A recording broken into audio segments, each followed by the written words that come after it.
Hi, I'm Brian Buffini. The video you're about to watch is on person-to-person contact systems. Now this video will bring all of the other materials and all of the videos you've watched so far, it will bring it together for you. Particularly listen for when we talk about critical mass.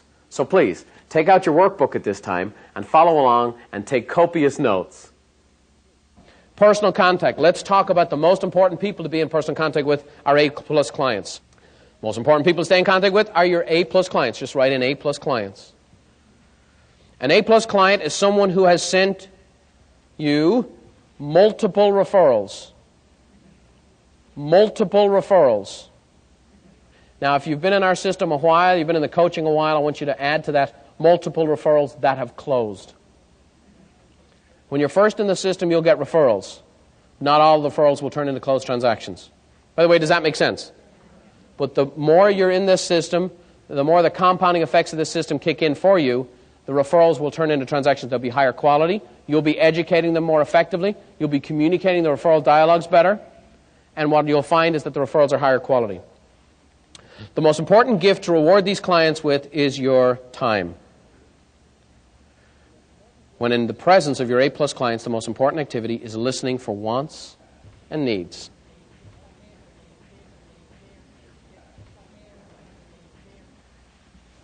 I shared with you rewarding referrals. I shared with you giving out items of value. Now, just to give you a context, my database was sometimes larger, sometimes smaller, but it averaged about 300 A's. These folks got an item of value from me every month. I followed up with a call or a pop-by. Inside that group of 300, though, there was a subgroup of 18. What do you think they were? A-pluses. One of those people, Dr. Andy Peterson. Dr. Andy Peterson in 1994 sent me 19 referrals that closed. Is that a good client? Yes or no? Do you need hundreds of those? No, you need a couple. The more A-type personalities are, yeah, give me 50 of them. No. We're looking for a life as well. And so I had great clients. Now, Andy Peterson keeps sending me referrals. Can I keep sending them the same gift certificate to the same restaurant?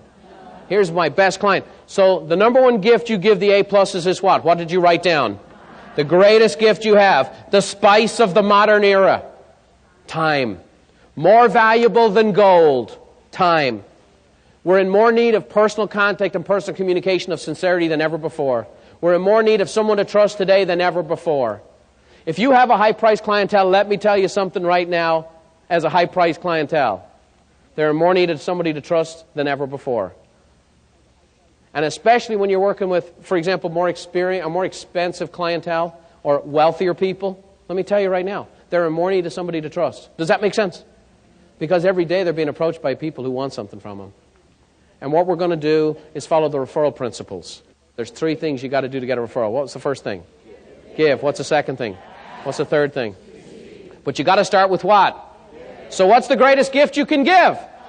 Aha. So what I want you to do is set aside. These are the super first-class passengers. I want you to give them your time. And when you're there, I want you to listen. I want you to listen, not talk, not market, not ask for referrals. I want you to listen. That'll come up in the conversation because these people are the super givers. Does that make sense? It'll come up. How's business, Brian? Business is great, but I'm never too busy for any of your referrals. That will come up. I will tell you a number of stories. I'll give you one great one. President of a bank, Frank Simons, one of my best referring clients. So I give him the gift, time. And I go take him to lunch. And I sit down with him. And when you're spending time, you're listening for wants and needs. So when you're spending time with somebody, you are spending time with them for them. One of the greatest ways to do this is to talk about them. I remember one time I had my brother Dermot had a couple of gals visiting him, which is pretty typical, and he brought them over to my home. And this one gal, just wasn't the greatest personality in the world. And so I was talking to her, and she was just going on and on and on. And I finally, I said, so tell me about that. Okay? And I said, well, okay, what was that about that you enjoyed? And I asked her 3 questions about herself. She talked for 45 minutes. I never said another word. Dermot comes in, hey, we got to go, and they leave. On the drive home, she says to my brother, your brother Brian is the most interesting man I've ever met. Who did she talk about? Now, very rarely do you get that opportunity. Is that true? So take an interest in them. By the way, these are your givers. What are they going to want to do? Talk about, they want to give and they want to talk about you. And who's your favorite person to talk about? Yeah, right. You want to talk about me? That's my favorite subject too. Enough about me. What about me? Discipline. And go and talk about them. So I'm talking to Frank, and I'm just being with him. And in the course of conversation, I say, hey, what's going on? We're just chatting about life, just chatting about politics, just chatting about everything. And then he tells me his son's going off to school, and they have an only child. I said, oh. I said to him, how are you dealing with that? He goes, it's funny you say that. He goes, Meryl and I, this is the first time we're in the house by ourselves. And we're looking at this empty nest. And he said, I'm not quite sure what this feels. It just feels, he said, the son's off and gone, but now that he's leaving, it just feels really weird. And he said, and on top of that, I just have this great feeling of powerlessness. I don't know how to prepare my son for his first year of school. I don't know what to tell him. I know I'm telling him things, but I don't know what to tell him to really prepare him. So we just spend some time and whatever else. So after lunch, I drive straight to the bookstore. Now, you can do it a lot easier now online, but I went walking up and down the aisles of the bookstore, and I found 2 books. How to Fill the Empty Nest and How to Prepare Your Child for the First Year of College.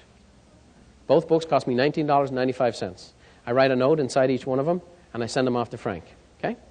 So I had gone, met with him, took him to lunch, listened, given him my time, heard him, and done something about it. Let me share with you right now.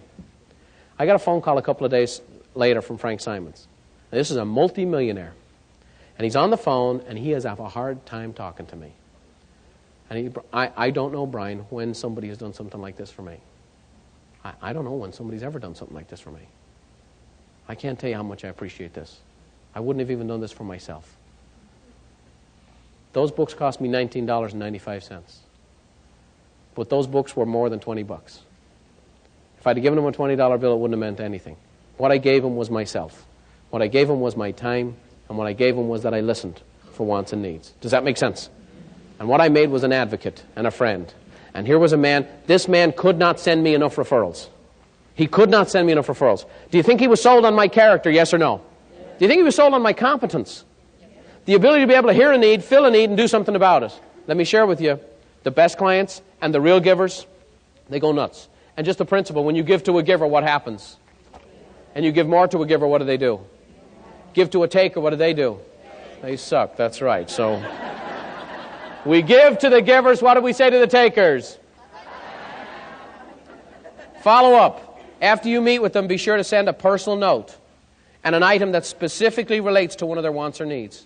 After you meet with them, be sure to send out a personal note and an item that specifically relates to one of their wants or needs. Okay, another key personal contact issue. Duplicating your current clients. I wish I had more time for this, but I'm going to share with you the hottest person to get a referral from is your current clients. One of the most significant sources of new leads is to generate referrals from your current clients. Write it in. Our current client is a great source of leads because they are constantly thinking about your transaction together. Constantly thinking about your transaction together. Okay? I'll give you an example. The person you're working with right now, the people you're working with right now, the people you've taken loan applications with, the people that their home's on the market, the people who are in the process of buying or looking, those people are the hottest people to get a referral from right now. Right now. Because they're thinking. There's a thing called a reticular activator. It's in one of your sensor perceptions in the back of your brain. When my wife Beverly got pregnant with our first child, she saw pregnant women everywhere we went. You buy a new car, you see those cars all over the road. Is that true? A couple years ago, I bought this Lexus. Going to the sales office, I already know what I want. I already know what to pay. And I walk in, I'm going to buy this sucker, and I'm going to get out of there. And I'm a rapid person, so I want to do it what? Well, unfortunately, I run into the sales prevention team. And they go into this elongated spiel. No, Mr. Feeney, let's go for a ride. No, I know what it drives like. I just want to buy it. No, you got to sit. Try the back seat. Try the back seat. It massages your butt. Come on, try it. No, I'm like, don't want to sit in the back seat. I want to buy it. Okay? Back and forward. Have you thought about our financing? No. Here's a check. Come on, go. No. And he just had this prepared spiel, and he couldn't get off the spiel. Does that make sense? I have this script I'm going to use, damn it, and I don't care if you buy or not. That's kind of how it was. No, very few of these cars on the road, Mr. Feeney. Very, very special car. Well, by the grace of God, a couple hours later, I managed to get off the lot with a car. And not the one I came in. I drive off the lot. I'm after hearing this spiel of how rare this car is. Within 90 minutes, I see 3 cars. Same color, same interior. The guy sitting behind the wheel looked like me. Why was I able to see all those cars? My reticular activator was on high. It was like I grew a radar. Lexus. You stick a sign in somebody's yard, they see signs all over the place. I love the analogy. This happens with lenders. How many lenders do we have here? Where's all the lenders? Great. You guys, you take somebody's loan application. The minute you take a loan application, within 30 seconds, they're on the freeway. There's a billboard here, and I just saw them quoting a rate that was less than yours. Is that true? Wild. They drove past that billboard every day for a month. Never saw it. But all of a sudden, when something's important to a person, the reticular activator goes on.